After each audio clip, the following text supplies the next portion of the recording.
Continuing on physical chemistry, we're now beginning chapter 8 with section 1. So we're going to call Z the compressibility factor, not kappa, which is a different compressibility. Kappa is the isothermal compressibility. Now Z is defined as pressure times the molar volume divided by RT. Now remember, molar volume is the volume divided by N, the number of moles. Now, the ideal gas follows pressure times the molar volume is equal to RT at all temperatures.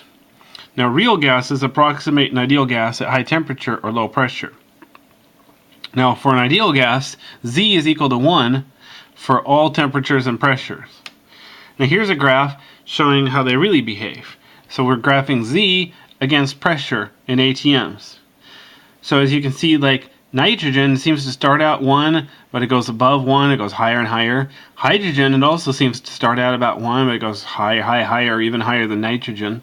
And then methane looks like it starts out 1, but then it curves down, and it comes back up to 1, and it keeps on going really high, even higher than hydrogen.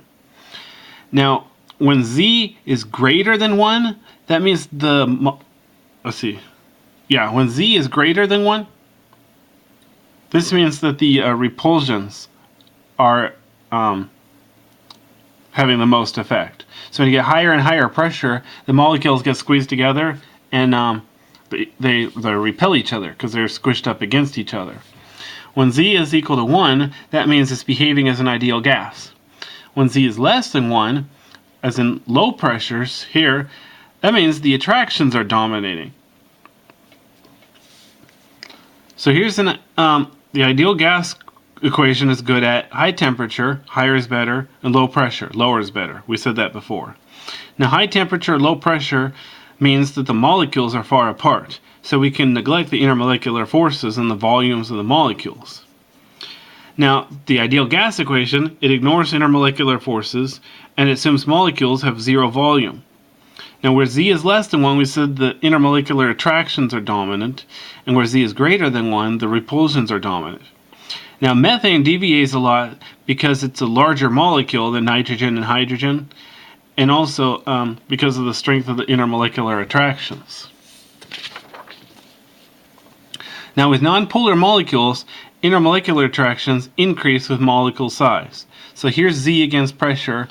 So this is a different scale, but you see how methane is let's see here.